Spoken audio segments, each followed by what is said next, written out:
Hello students, rural and farm credit సబ్జెక్ట్లో మనం discuss చేయబోతున్న నెక్స్ట్ టాపిక్ ఏంటంటే non institutional agencies for agricultural credit. అంటే వ్యవసాయానికి పరపతిని సమకూర్చే సంస్థాగతం కాని ఏజెన్సీలు. వ్యవసాయానికి పరపతిని సమకూర్చే సంస్థాగతం కాని ఏజెన్సీలు. బేసికల్గా అగ్రికల్చర్కి అవసరమైన క్రెడిట్ ప్రొవైడ్ చేయడానికి ఉన్నటువంటి ఏజెన్సీస్ని 2 టైప్స్లో క్లాసిఫై చేశారు. ఒక టైప్ ఏమో ఇన్స్టిట్యూషనల్ ఏజెన్సీస్, సెకండ్ టైప్ ఏమో నాన్ ఇన్స్టిట్యూషనల్ ఏజెన్సీస్. ప్రీవియస్ క్లాస్లో మనం డిస్కస్ చేసిన టాపిక్ ఏంటంటే institutional agencies which providing agricultural credit. అంటే ఏ ఇన్స్టిట్యూషనల్ ఏజెన్సీస్ అయితే అగ్రికల్చర్కి అవసరమైన క్రెడిట్ని ప్రొవైడ్ చేస్తున్నాయో మనం ప్రీవియస్ టాపిక్లో డిస్కస్ చేయడం జరిగింది. ఇప్పుడు డిస్కస్ చేయబోయే టాపిక్ ఏంటంటే అగ్రికల్చర్కి అవసరమైన క్రెడిట్ని ప్రొవైడ్ చేసే non institutional agencies. Non institutional agencies అంటే ఇవి ఇన్స్టిట్యూషన్స్ కాదు, ఇండివిజువల్స్ ఆర్ పర్సన్స్ అవుతారు వీళ్ళు. అందుకే వీళ్ళకి పెట్టిన పేరేం పేరంటే నాన్ ఇన్స్టిట్యూషనల్ ఏజెన్సీస్. దీన్ని non institutional sources for agricultural credit అని కూడా అంటారు. వ్యవసాయానికి పరపతిని సమకూర్చే ఏజెన్సీలు సాధారణంగా 2 రకాలు. ఒకటి సంస్థాగత ఏజెన్సీలు, రెండవది సంస్థాగతం కాని ఏజెన్సీలు. ఈ విధంగా సంస్థాగత ఏజెన్సీలు, సంస్థాగతం కాని ఏజెన్సీలు అని 2 రకాలు ఉన్నాయి.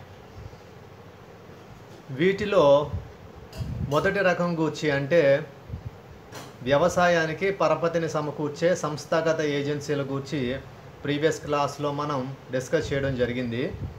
ఈ క్లాస్లో డిస్కస్ చేయబోయే టాపిక్ ఏంటంటే వ్యవసాయానికి పరపతిని సమకూర్చే సంస్థాగతం కాని ఏజెన్సీలు. సంస్థాగతం కాని ఏజెన్సీలు అంటే ఇప్పుడు మనం డిస్కస్ చేయబోయే టాపిక్లో ఉండే ఇవి సంస్థలు కాదు, వ్యక్తులు. అందుకే వీటిని సంస్థాగతం కాని ఏజెన్సీలు అంటారు.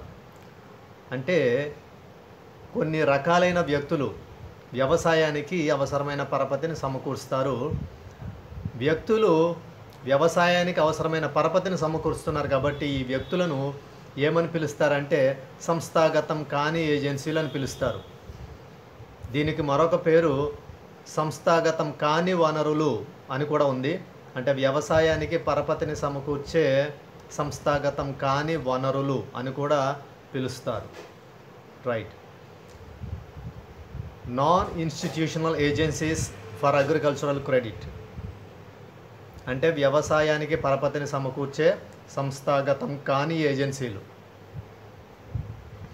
Agricultural credit in India. భారతదేశంలో వ్యవసాయ పరపతి. Agricultural credit in India. ఇండియాలో అగ్రికల్చరల్ క్రెడిట్ గురించి ఒకసారి స్టడీ చేస్తే ఈ అగ్రికల్చరల్ క్రెడిట్ అనేది one of the most basic input for conducting all agricultural development programs. అంటే అన్ని అగ్రికల్చరల్ డెవలప్మెంట్ ప్రోగ్రామ్స్ని కండక్ట్ చేయడానికి బేసిక్ ఇన్పుట్ ఏంటంటే agricultural credit. Agricultural credit is the basic input for conducting all agricultural development programmes. Agriculture మీద depend అయిన farmers agriculture మీద ఏదైనా development programme చేయాలి అనుకుంటే వాళ్ళకి కంపల్సరీ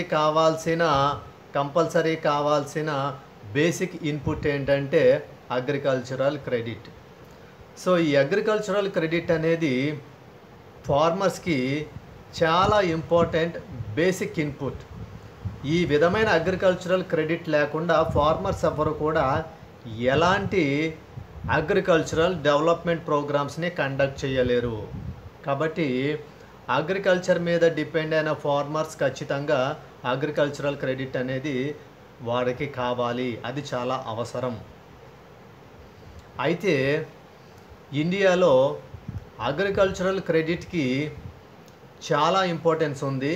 ఈ అగ్రికల్చరల్ క్రెడిట్ అనేది లేకుండా ఫార్మర్స్ ఎవరు కూడా ఏ విధమైన అగ్రికల్చరల్ డెవలప్మెంట్ ప్రోగ్రామ్స్ని కండక్ట్ చేయలేరు. కాబట్టి ఈ ఫార్మర్స్ అందరూ కూడా అగ్రికల్చరల్ క్రెడిట్ కోసం ఖచ్చితంగా ఎవరో ఒకరి మీద డిపెండ్ అవ్వాలి. వాళ్ళు డిపెండ్ అయ్యేది అయితే ఇన్స్టిట్యూషనల్ ఏజెన్సీస్ లేదా నాన్ ఇన్స్టిట్యూషనల్ ఏజెన్సీస్. సో ఈ విధంగా ఫార్మర్స్ వారి యొక్క అగ్రికల్చరల్ క్రెడిట్ కోసం అయితే ఇన్స్టిట్యూషనల్ ఏజెన్సీస్ మీద డిపెండ్ అవుతారు, వాటి నుంచి క్రెడిట్ని లేదా లోన్ని పొందుతారు. లేకపోతే నాన్ ఇన్స్టిట్యూషనల్ ఏజెన్సీస్ మీద డిపెండ్ అవుతారు, ఆ వ్యక్తుల నుంచి క్రెడిట్ లేదా లోన్ పొందడం జరుగుతుంది. బేసికల్గా ఇండియాలో ఉన్నటువంటి ఫార్మర్స్ అందరూ కూడా చాలా పూర్ కావడంతో ఈ ఫార్మర్స్ వారి యొక్క అగ్రికల్చరల్ యాక్టివిటీస్ని పెర్ఫామ్ చేయడానికి వాళ్ళకి ఖచ్చితంగా అగ్రికల్చరల్ క్రెడిట్ అనేది కావాలి. భారతదేశంలో ఉన్నటువంటి వ్యవసాయదారులు సాధారణంగానే పేదవారు. వీరికి వ్యవసాయ కార్యకలాపాలు నిర్వర్తించడానికి, వ్యవసాయ అభివృద్ధి కార్యక్రమాలు చేపట్టడానికి ఖచ్చితంగా వీరికి వ్యవసాయ పరపతి అనేది ఎంతో అవసరం.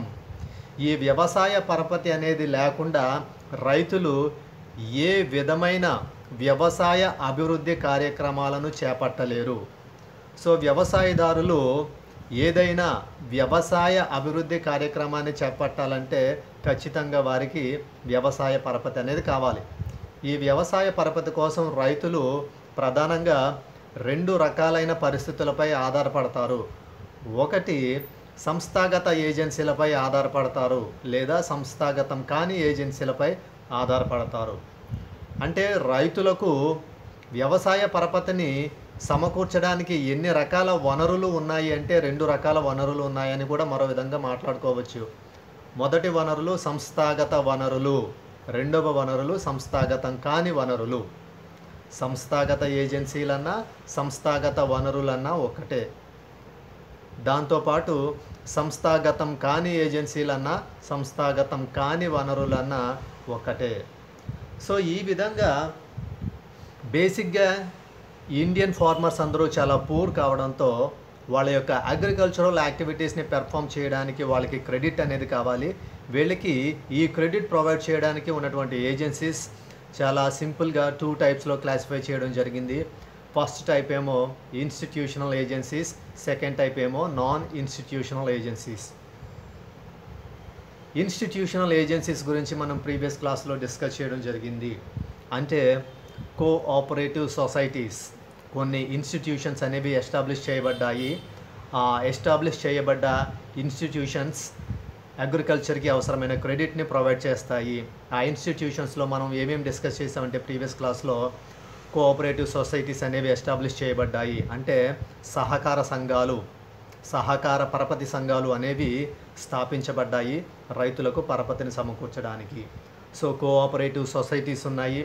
ఆ తర్వాత కమర్షియల్ బ్యాంక్స్, వాణిజ్య బ్యాంకులు, కమర్షియల్ బ్యాంక్స్ కూడా అగ్రికల్చర్కి అవసరమైన క్రెడిట్ని ప్రొవైడ్ చేస్తున్నాయి. దాంతోపాటు రీజనల్ రూరల్ బ్యాంక్స్ ఇవి కూడా అగ్రికల్చర్కి క్రెడిట్ని ప్రొవైడ్ చేస్తున్నాయి. అంటే ప్రాంతీయ గ్రామీణ బ్యాంకులు కూడా వ్యవసాయానికి అవసరమైన పరపతిని సమకూరుస్తున్నాయి. దానితో పాటు మైక్రో ఫైనాన్షియల్ ఇన్స్టిట్యూషన్స్ అంటే సూక్ష్మ విత్త సంస్థలు, ఈ ఎంఎఫ్ఐలు కూడా అగ్రికల్చర్కి అవసరమైన క్రెడిట్ని ప్రొవైడ్ చేస్తున్నవి. సో మనం ప్రీవియస్ క్లాస్లో డిస్కస్ చేసినట్లు కోఆపరేటివ్ సొసైటీస్ కానీ, కమర్షియల్ బ్యాంక్స్ కానీ, లేదా రీజనల్ రూరల్ బ్యాంక్స్ కానీ, లేదా మైక్రో ఫైనాన్షియల్ ఇన్స్టిట్యూషన్స్ కానీ, ఇవన్నీ కూడా గవర్నమెంట్ ద్వారా ఎస్టాబ్లిష్ చేయబడి అగ్రికల్చర్కి క్రెడిట్ని ప్రొవైడ్ చేస్తున్నటువంటి institutions.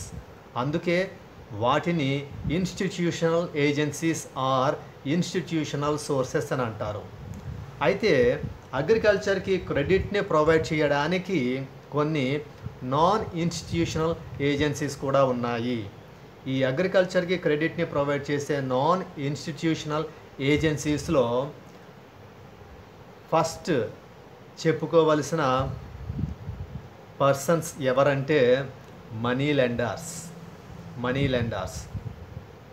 Money lenders are the first persons who provide agricultural credit to the farmers. అంటే ఫార్మర్స్కి అవసరమైన అగ్రికల్చరల్ క్రెడిట్ని ప్రొవైడ్ చేసే పర్సన్సే మనీ లెండర్స్. ఈ మనీ లెండర్స్ నాన్ ఇన్స్టిట్యూషనల్ ఏజెన్సీస్లో మొదటగా చెప్పుకోవాల్సిన వ్యక్తులు. రైట్.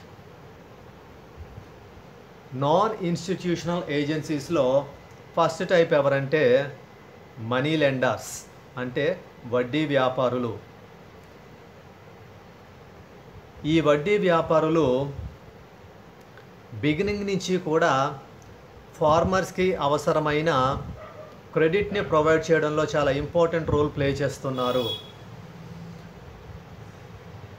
జనరల్గా విలేజెస్లో ఫార్మర్స్కి అవసరమైన అగ్రికల్చరల్ క్రెడిట్ని ప్రొవైడ్ చేయడానికి ఆ విలేజెస్లో ఉండే ఫార్మర్స్కి బాగా అవైలబుల్గా ఉండే పర్సన్స్ ఎవరంటే మనీ లెండర్స్. అందుకే నాన్ ఇన్స్టిట్యూషనల్ ఏజెన్సీస్లో అగ్రికల్చర్కి క్రెడిట్ని ప్రొవైడ్ చేసే పర్సన్స్లో మనం ఫస్ట్ మాట్లాడుకోవాల్సిన వాళ్ళు మనీ లెండర్స్, వడ్డీ వ్యాపారులు. ఈ వడ్డీ వ్యాపారులు మొదటి నుంచి కూడా గ్రామీణ ప్రాంతాలలోని రైతులకు అవసరమైన వ్యవసాయ పరపతిని సమకూర్చడంలో మొదటి స్థానంలో ఉన్నారు. ఈ మనీ లెండర్స్ని మనం నాన్ ఇన్స్టిట్యూషనల్ ఏజెన్సీస్లో మాట్లాడుకోవాల్సిన పర్సన్స్లో ఫస్ట్ పర్సన్స్గా వీళ్ళ గురించి మనం ఎందుకు మాట్లాడుకోవాలంటే, జనరల్గా విలేజెస్లో ఉండే ఫార్మర్స్కి instant loan and required amount of loan అనేది ప్రొవైడ్ చేయడానికి వీళ్ళు చాలా అవైలబుల్గా, ఫ్లెక్సిబుల్గా ఉంటారు. అంటే విలేజెస్లో ఉండే ఫార్మర్స్కి లోన్ ఇన్స్టెంట్గా కావాలంటే, లోన్ ఇన్స్టెంట్గా అవైలబుల్ అవ్వాలంటే, ఆ లోన్ అమౌంట్ని ఇమీడియట్గా రిసీవ్ చేయాలంటే ఫార్మర్స్కి అవైలబుల్గా ఉండేది ఎవరంటే మనీ లెండర్సే. అంటే గ్రామీణ ప్రాంతాల్లోని రైతులకు సత్వర రుణం లభించాలంటే, దానితో పాటు సకాలంలోనే ఆ రుణాన్ని పొందాలంటే వారికి అందుబాటులో ఉండే మొదటి వ్యక్తులు ఎవరంటే వడ్డీ వ్యాపారులు, వడ్డీ వ్యాపారస్తులే. సో ఆ విధంగా గ్రామీణ ప్రాంతాల్లోని వ్యవసాయదారులకు రుణం పొందడానికి బాగా దగ్గరలో అందుబాటులో ఉన్న వ్యక్తులు వడ్డీ వ్యాపారులు కాబట్టి వారి దగ్గరకే వెళ్ళి ఈ వ్యవసాయదారులు రుణాన్ని తీసుకుంటూ ఉంటారు. ఈ వడ్డీ వ్యాపారస్తుల ప్రత్యేకత ఏంటంటే, వీళ్ళు ఎలాంటి తాకట్టు పెట్టుకోకుండానే ప్రామిసరీ నోట్ రాసి వ్యవసాయదారులకు అవసరమైన స్వల్పకాలిక రుణాన్ని మంజూరు చేయడం జరుగుతుంది.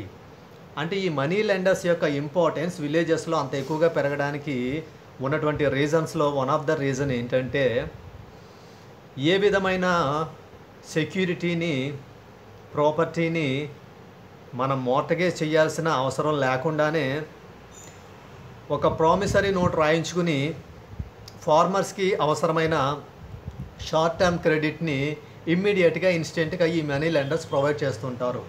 సో ఆ విధంగా ఫార్మర్స్కి అవసరమైన ఇమ్మీడియట్ అండ్ ఇన్స్టెంట్ క్రెడిట్ని వీళ్ళు ఎలాంటి ప్రాపర్టీని సెక్యూరిటీగా పెట్టాల్సిన అవసరం లేకుండానే షార్ట్ టర్మ్ బేసిస్కి, షార్ట్ టర్మ్ పీరియడ్కి క్రెడిట్ని ప్రొవైడ్ చేస్తున్నారు. కాబట్టి వీళ్ళ యొక్క ఇంపార్టెన్స్ విలేజెస్లో చాలా ఎక్కువగా ఉంటుంది.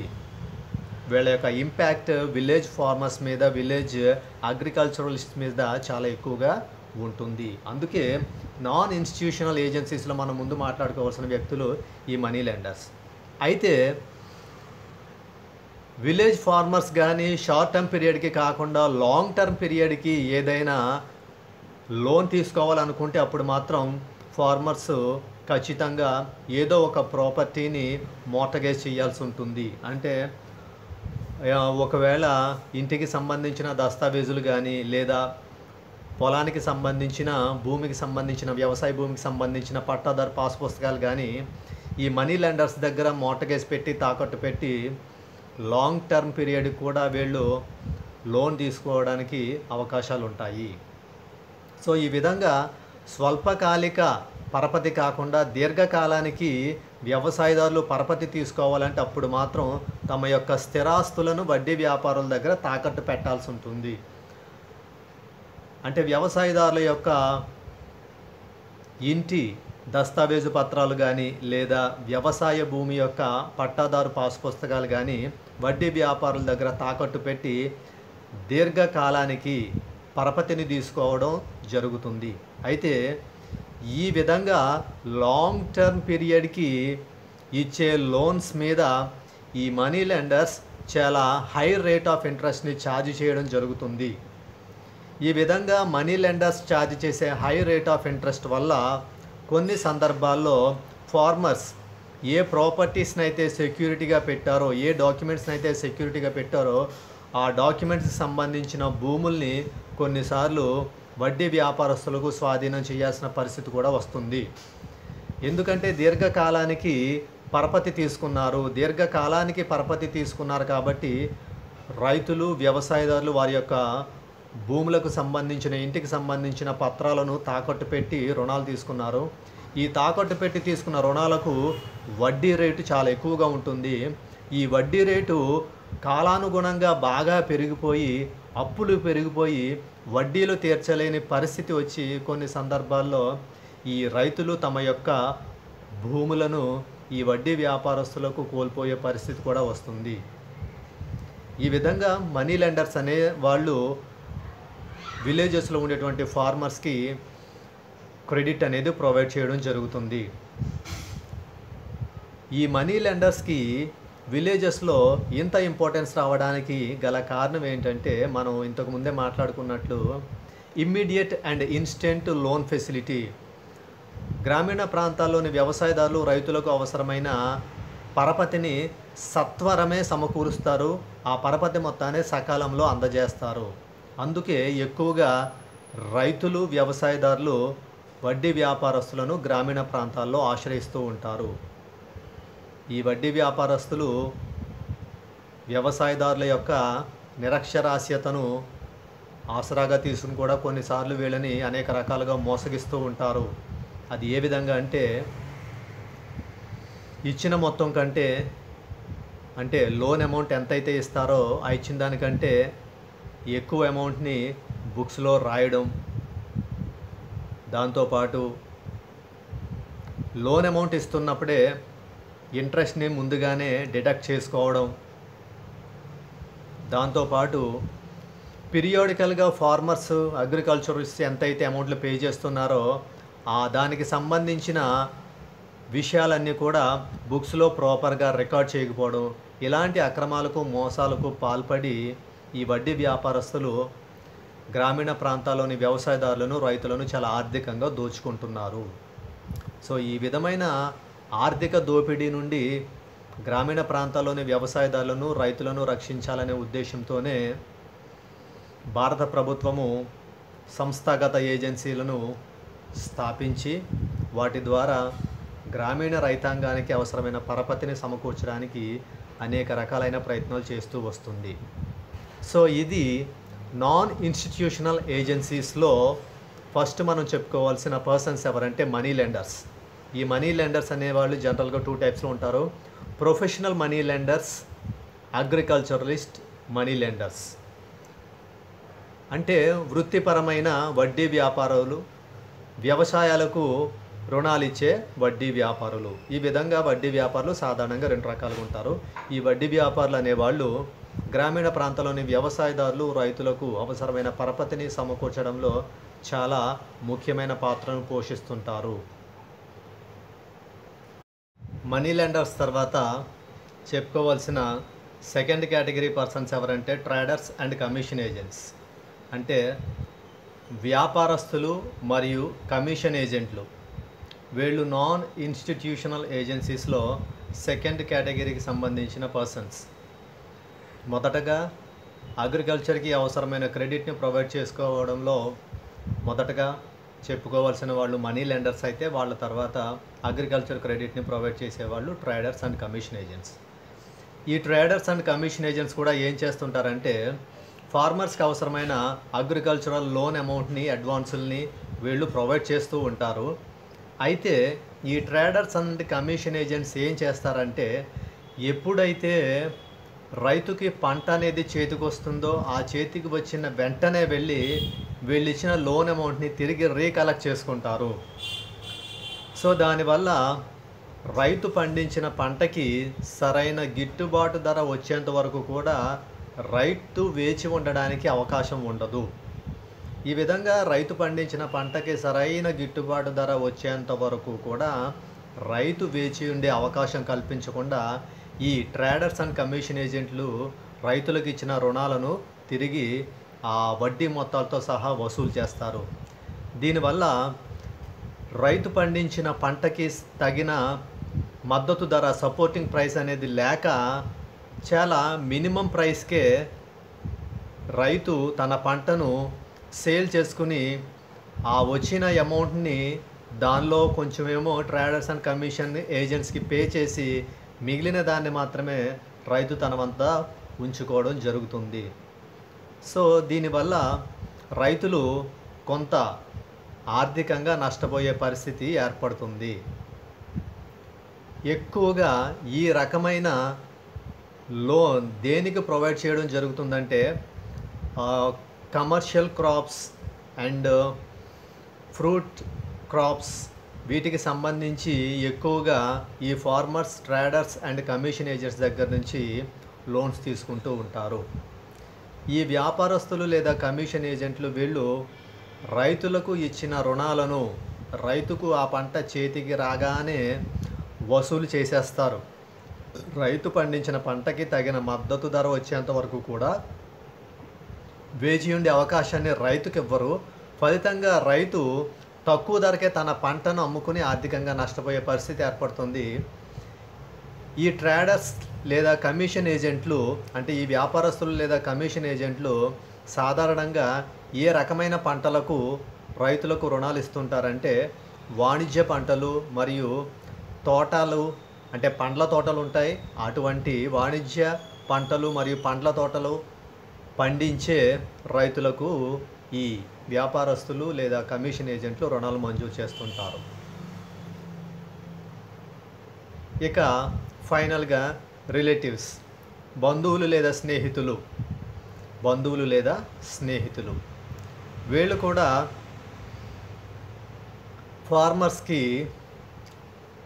రకరకాలుగా అవసరమైన సందర్భాల్లో కొంచెం అమౌంట్ అడ్జస్ట్ చేస్తూ ఉంటారు, లోన్ ఇస్తూ ఉంటారు.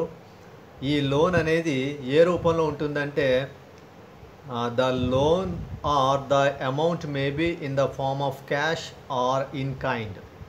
అంటే రిలేటివ్స్ లేదా ఫ్రెండ్స్ నుంచి ఈ ఫార్మర్స్ తీసుకునే లోన్స్ లేదా అమౌంట్ అనేవి క్యాష్ ఫామ్లో కానీ కైండ్ ఫామ్లో కానీ ఉంటాయి. అంటే బంధువులు, స్నేహితుల దగ్గర నుండి వ్యవసాయదారులు తీసుకునే రుణాలు లేదా చిన్న చిన్న మొత్తాలు నగదు రూపంలో కానీ లేదా వస్తు రూపంలో కానీ తీసుకుంటూ ఉంటారు. ఈ విధంగా రిలేటివ్స్ నుంచి, ఫ్రెండ్స్ నుంచి ఫార్మర్స్ తీసుకునే లోన్స్ లేదా అమౌంట్స్కి రేట్ ఆఫ్ ఇంట్రెస్ట్ అనేది జనరల్గా చాలా తక్కువగానే ఉంటుంది. కొన్ని సందర్భాల్లో ఎలాంటి ఇంట్రెస్ట్ లేకుండా కూడా ఈ ఫార్మర్స్ రిలేటివ్స్ దగ్గర నుంచి, ఫ్రెండ్స్ దగ్గర నుంచి లోన్స్ లేదా అమౌంట్ అనేది తీసుకోవడం జరుగుతుంది.